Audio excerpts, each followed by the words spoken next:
Evening, chaps. We're going to kick off with Andy Giddings from Radio Sheffield. Then we'll do Aidan for Sky. Then we'll use the hands up system with the broadcasters and the written guys. Gids, when you're ready. Thanks very much. Hi, Paul. Well, first of all, your take on what you've seen today.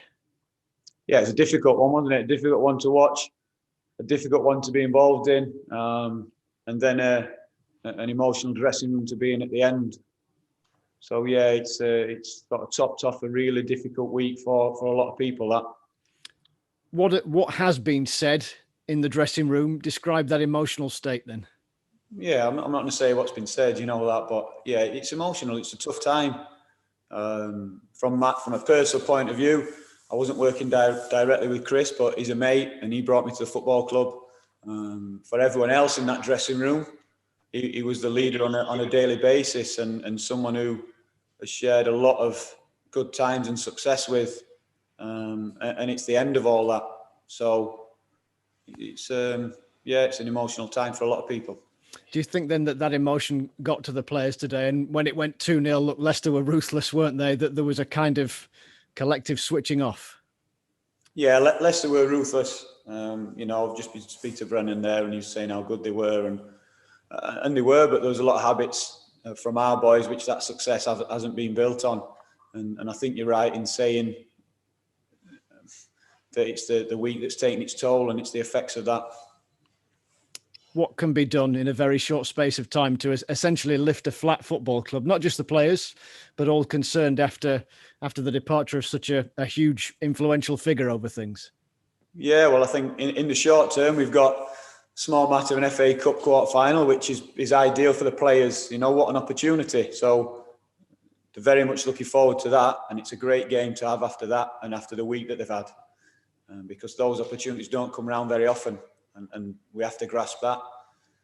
So that's in the short term. In the longer term, you mentioned then to change the fortunes of the club after a period of sustained success with one of the best managers the club's ever had. You know, so that's a longer term thing for the football club to make the decisions, get things in place, get things in order. When they see the time's fit and they're really happy and comfortable, and they can do what they need to do. How much say have you had in the appointment of Jason Tindall? And just, I think a few eyebrows were raised as a twofold part to that. Alan Knill staying. Say that again, sorry, Andy. I missed that bit. I heard the first bit about Jason. Yeah, so how much, just on him then, how much say have you had on his arrival at the football club? Yeah, well, the owners put to me that he might be coming in. I spoke with Jason. But then if I'm honest, that was all in place because I didn't know I was doing the game officially until last night, and I travelled down this morning. So the club's had to be doing things behind the scenes till they knew that I could officially do the game, you know. So that's been going on since probably the discussion started Friday morning or whatever they were with Chris and the club.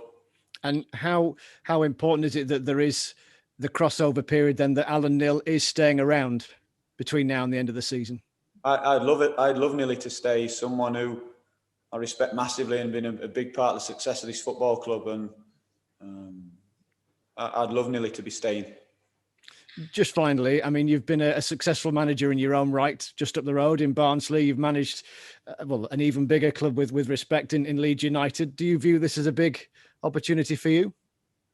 It's a big opportunity in terms of working with players and responsibility in terms of looking after this football club after such a great manager, like I said, and someone I'd consider a friend. But that's as far as I go with it. I know it's a big responsibility, and I work with the players. Well, you've all seen the press release that's gone out.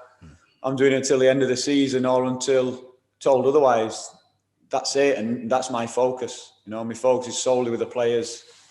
I feel a big responsibility towards them because I know where they are right now. I know what they're going through, but I can't let them feel sorry for themselves, because whoever the next manager is, he'll be watching now, and he'll be watching the performances. Best of luck. Thanks very much. Aidan. Hi, Paul. Can you take us through the chain of events that led to you being in charge for the game? Because it can't have been ideal preparation if you only found out last night and only travelled down this morning. Yeah, well, I don't know the ins and outs of what was going on with Chris and the club, obviously. But I found out possibility on Friday, but we had a 23s game. So we did the 23s game on Friday, got a COVID test during the game. And then we've been waiting for that. I've been waiting for the results back, which I think got confirmed yesterday. And then also been waiting for confirmation that Chris was going. And that was it. Got the green light sort of last night that I'd be doing the game today. How disappointing was that second half? I think 4 goals conceded in 16 minutes. Is that just a reflection of where the confidence of the players lies right now? Yeah, I think so. In the week and the emotions of it all of a sudden the occasion and the game became a lot bigger than what it normally is for these players. You know, you could see that, and it was visible in the dressing room after. So yeah, it's not nice to watch. Like I say, from a distance, you're stepping into it, and I've been watching them the same as you guys, and how well they've been doing and everything with Chris. Yeah, people might say this season with the results have not been great, and the players are critical of themselves that it's been coming. But I don't think you can ignore the factors of this week, and it's evident in there when I'm with the players. Did you speak to Chris just prior to taking charge of the game, or when you knew you'd be taking charge? Yeah, I spoke with him both on the phone and then seen him personally, and we'd had conversations. And as you can expect, he wants everyone to do well. He wants me to look after his football club. It's his football club, don't forget, and he feels a lot of pride and responsibility, and he loves this place. So yeah, he's really supportive, as you'd expect, and he's wishing all the players the best. Cheers, Paul. Thanks a lot. Right, we'll move on to the ratings, guys. If you can limit it to a couple of fees so everybody gets an opportunity. Nate, when you're ready.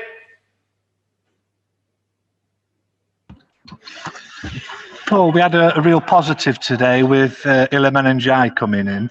Is that something that you will be looking to do more of in the next 10 games, bringing in some of the under-23s? Have you been told anything in terms of what they want you to do in the next 10 games from above? No, not in terms of picking the team or the 23s. Listen, Iliman's a good player. Simple. That's why he got on the pitch. In terms of what I'm going to do and speak with the players, in the meantime, they know that I've been honest with them. They can set the standards now and say what they need to be and where they want to go between now and the end of the season. And then I'm more than comfortable holding them to that and not picking anyone who doesn't meet that work rate, that effort. Because I see that as my job for the players. I think if I don't do that, I'm letting them down. I think I've said, haven't I, that whoever the next manager is will be watching. Whenever that appointment is and made, he'll be seeing all these performances. So I think my duty, my job is to make sure the players are playing themselves the best they possibly can. And that's my aim. And that's why Iliman got on the pitch, because he's been doing that.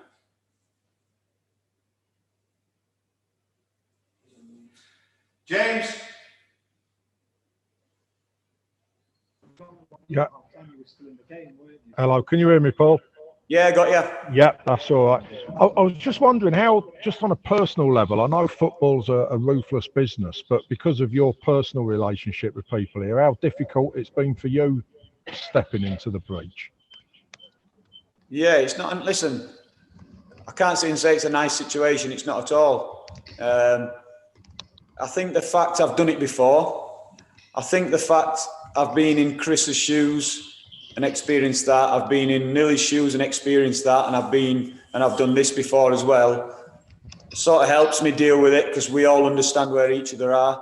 And I've been part of the other staff before, and you've also been a player in situations like this. So I think that holds you in good stead. But like it'd be easy to make excuses, and we all know the situation. We all know how difficult it has been this week and how emotional it's been. And it's not been nice. From a purely personal point of view, I came to this club to work with Chris. You know, he's the one who wanted me to come, and I came to work with him. And now that's over. So from that point of view, I'm really sad.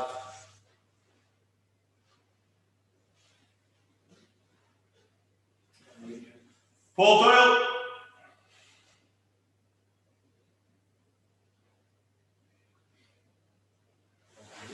Paul's muted. Muted, Paul. There we go.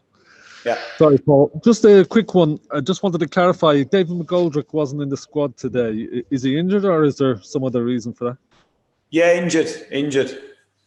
Like I say, I've not been working, so I couldn't tell you specifics of the injury because I've not been working with them and seeing them. So I think it was picked up in the Liverpool game or a carry-on effect from the Liverpool game, so I've been told. Thank you. Charlie? Hi there. Could you just clarify, when you said it was a sort of a very emotional dressing room at the end, did you mean, is it angry or are they upset? Both. There's obviously anger. There's anger at the performance, but that anger is from the emotion of the events, I think. Both from players and staff. It'd be emotional anyway. It's been an emotional time. We know that. It's obvious. You could all understand that. And then the result heightens all that, doesn't it? And brings it all to a fore.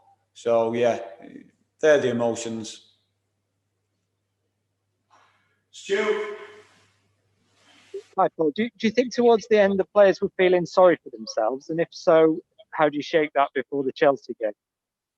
Yeah, listen, having been in that situation, you don't feel sorry for yourself. You don't intentionally feel sorry for yourself. But you all know, probably all of you there, you've suffered some sort of emotional fatigue, some sort of emotional and strain and stress, and you're unaware of it half the time.